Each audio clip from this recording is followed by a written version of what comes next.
আসসালামু আলাইকুম বন্ধুরা, আমি গাজী রফিক আবারও আপনাদের মাঝে নতুন আরেকটি ভিডিও নিয়ে হাজির হয়ে গেলাম। বন্ধুরা, আজকের ভিডিওর মূল বিষয় হলো কিভাবে আপনি আপনার ফেসবুক থেকে কন্টেন্ট মনিটাইজেশন ইস্যুটা রিমুভ করে দিতে পারবেন। কোন প্রসেসিং এ আপনি কন্টেন্ট মনিটাইজেশন ইস্যুটা রিমুভ করবেন সেটা জানার জন্য আমার ভিডিওটা পুরোপুরি দেখুন, অবশ্যই আপনি স্কিপ করবেন না। মূল ভিডিওতে যাওয়ার আগে যারা এখন আমার চ্যানেলটিকে সাবস্ক্রাইব দেন নাই, আশা করি এই ধরনের নিত্য নতুন ভিডিও যদি আপনি হারাতে না চান তাহলে এখনই আমার চ্যানেলটিকে সাবস্ক্রাইব দিয়ে বেল বাটনটি অন করে দিন। আর যারা ফেসবুক পেজ থেকে দেখছেন পেজটিকে ফলো করে দিয়ে পরবর্তী ভিডিওটি কন্টিনিউ করুন।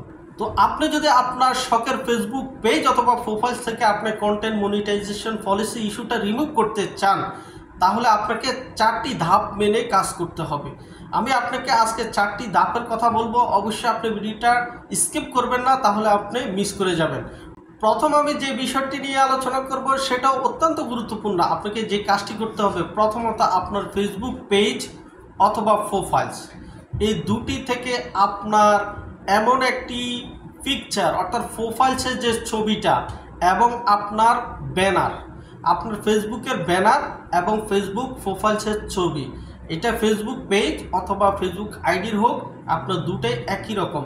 তো আপনাকে অবশ্যই প্রোফাইলসে এমন একটি ছবি আপনার দিতে হবে, সদ্য নিজের তোলা একটি ছবি, যেটা অনেক আগের ছবি তোলা সেটাও নয়, সদ্য একটা ছবি আপনাকে আপনার পেজের মাঝে অথবা আইডির প্রোফাইলসের মাঝে আপনাকে দিতে হবে।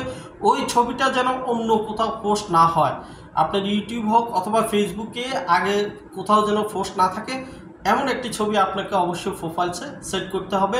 এবং হুবহু ব্যানারও আপনাকে এমন একটি ব্যানার বানাতে হবে যে ব্যানারটি অন্য কোথাও ব্যবহার করা হয় নাই, এইমাত্র আপনি ফেসবুক ব্যানারটি তৈরি করে আপনার ব্যানার লাগিয়েছেন।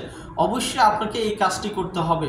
যদি আপনার অন্য কোথাও আপনার প্রোফাইল পিকচার ব্যবহার করে থাকেন, পরে এটাকে আপনার প্রোফাইলসে দিয়ে রাখছেন, তাহলে আপনার কাজ হবে না। হুবহু ব্যানারও যদি একই কাজ করে থাকেন তাহলে আপনার কাজ হবে না।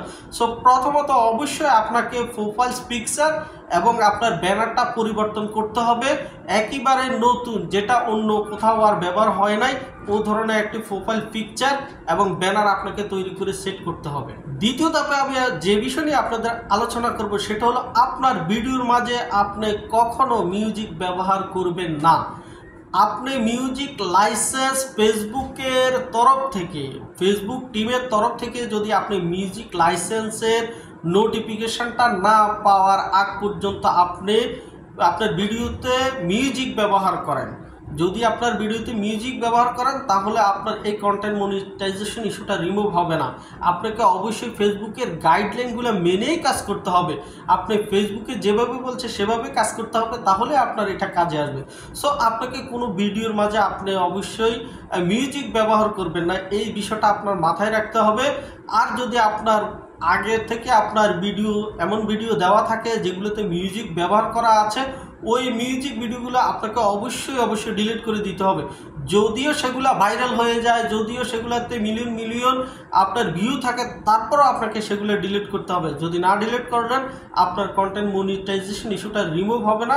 সেটা যখন আপনি অন্যান্য সেট আপ পাবেন, আপনি মনিটাইজেশন পাওয়ার অ্যাপ্লিকেশন পাবেন, তখন সেটা আপনার রিভিউতে চলে যাবে এবং সেটা আপনি হারিয়ে ফেলবেন। সো আপনাকে অবশ্যই মনিটাইজেশন ইস্যুটা যদি সরাতে হয় আপনাকে মিউজিক ব্যবহার করা যাবে না। তারপরে এর সাথে পাশাপাশি আপনার ফেসবুকের প্রোফাইল অথবা আইডির মাঝে অবশ্যই আপনাকে এমন কোনো ছবি আপলোড করা যাবে না যেটা অন্য কোথাও আপলোড করা রয়েছে, আবার সেখান থেকে আপনি ডাউনলোড করে আপনি আবার আপনার পেজের মাঝে অথবা প্রোফাইলসের মাঝে আপনি এটা আপলোড করেছেন, সেই কাজটি করা যাবে না। অবশ্যই আপনাকে এই বিষয়টা খেয়াল রাখতে হবে।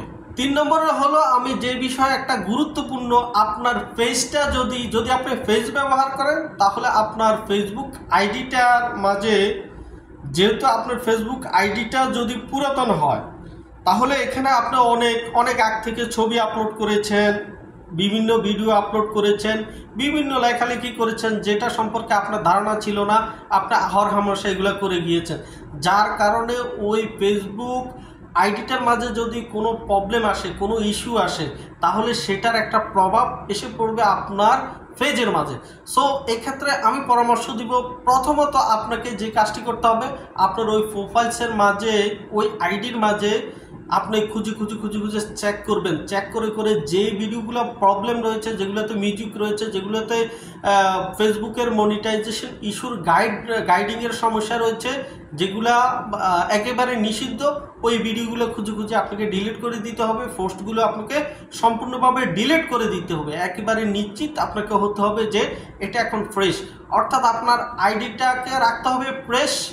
আইডিটা ফ্রেশ থাকলেই পরে আপনার ফেসটাও ফ্রেশ থাকবে। সো এই ক্ষেত্রে আপনাকে অবশ্যই আইডিটাকে চেক দিতে হবে। ওখানে যদি কোনো প্রবলেম থাকে ওখান থেকে আপনার সব কিছু রিমুভ করে দিতে হবে। যেগুলা নিষিদ্ধ রয়েছে ফেসবুকের ওগুলাকে আপনি ডিলিট করে দিয়ে আপনি আইডিটাকে আপনার ফেসটাকে সচল রাখতে হবে। 4 নম্বরে যে বিষয়টা, যদি আপনি উপরে 3টা ধাপ সম্পূর্ণ মেনে আপনি রাখেন, যেখানে প্রবলেম আছে সবগুলো সলভ করেন, তাহলে আপনাকে অবশ্যই প্রতিদিন আপনাকে লাইভ করতে হবে। প্রতিদিন কমপক্ষে 30 মিনিট করে আপনাকে লাইভ করতে হবে। যদি বেশি পারেন ভালো, আপনাকে প্রতিদিন সপ্তাহে অন্ততপক্ষে 3 থেকে 4টা লাইভ যদি আপনি করতে পারেন, এভাবে 1 সপ্তাহ 10 দিন যদি আপনি লাইভ করেন, আশা করি আপনার এই কন্টেন্ট মনিটাইজেশন ইস্যুটা রিমুভ হয়ে যাবে। সো বন্ধুরা, আপনাদের যদি এই ভিডিওটা ভালো লেগে থাকে, আপনার অন্যান্য বন্ধুদেরকে দেখার জন্য ভিডিওটা শেয়ার করতে ভুলবেন না। দেখা হবে অন্য কোনো আরেকটি ভিডিও নিয়ে। সে পর্যন্ত সবাই ভালো থাকুন। সবাইকে আল্লাহ হাফেজ। আসসালামু আলাইকুম।